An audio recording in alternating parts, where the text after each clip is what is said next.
Good morning. आज कति दामी घाम लाग्यो, धेरै दिनमा पानी परेर।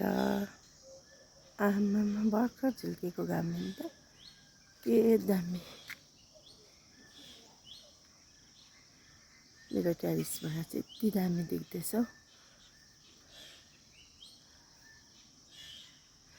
झुल्के घाम यस्तो दामी। आज क्लियर छ आकाशहरू, एकदमै राम्रो। प्रभुलाई धेरै धेरै धन्यवाद छ। पानीले गर्दा मान्छेलाई साह्रै दुःख भइरहेको थियो परेर बाटोहरू यात्रा गर्नेलाई। आज चाहिँ भने घाम लगाइदिनु भयो। परमेश्वरको सृष्टि हेर्नुहोस्, यति दामी।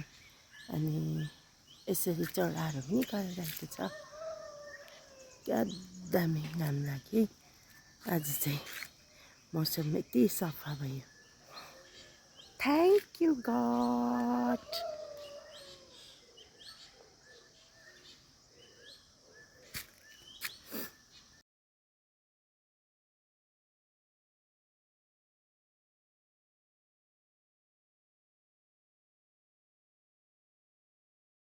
आज धेरै दिन बादमा 3 दिन पानी परेर आज चाहिँ घाम दिनुभयो। परमेश्वरलाई धेरै धन्यवाद, उहाँको सृष्टि हो।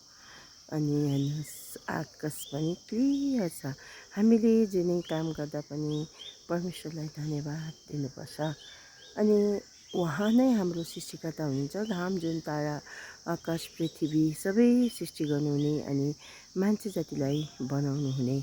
हामीलाई के को घटी छ, के को कमी छ र के कुराको खाँचो छ यो पनि बुझ्नुहुने। यसरी सृष्टि गर्नुभएपछि यो रुखपातलाई पनि अब धेरै दिन अस्ति घाम लागेर रुखपात सुकिरहेको थियो। अनि परमेश्वरलाई थाहा भयो यिनीहरूलाई पानी चाहिन्छ भनेर पानी पठाइदिनु भयो। 2 दिन पानी पर्दा मान्छेलाई उथल पुथल भएको थियो। पानी पर्दा पनि प्रभुलाई धेरै धेरै धन्यवाद। हाम्रो लगाएको खेती कमाइहरू राम्रो भएको थियो। अनि कतिमा चाहिँ फेरि साह्रो पनि पर्दै थियो धानको सिजन हुनेलाई। तरै पनि प्रभुलाई धन्यवाद। हुँदा होस् नहुँदा होस्, परमेश्वरलाई हामी सधैँभरि धन्यवाद दिनुपर्छ। अनि आज चाहिँ उहाँले हाम्रो पिरलाई बुझिदिएर अब फेरि मान्छेलाई पानी चाहिन्छ भनेर फेरि घाम लगाइदिनु भयो। अब फेरि घाम लाग्दा फेरि पानी चाहिन्छ भनेर पानी दिनुभयो। अनि पानी बेसी भइसकेपछि 2 दिन पानी परेपछि फेरि परमेश्वरलाई इच्छा भयो, अब म घाम लगाइदिन्छु।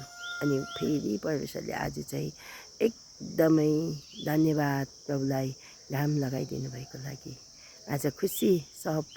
आज पुतलीहरू नाचिरहेको, चराहरू कराइरहेको, रुखपात हरियाली धुलोमुलो सब पानीले हटेर अनि यति दामी मौसम। आकाशमा यसरी कति दामीसँगले चराहरू उडेको अनि आकाश क्लियर छ। आज यात्रा गर्नेहरूलाई पनि एकदम राम्रो। धन्यवाद प्रभु।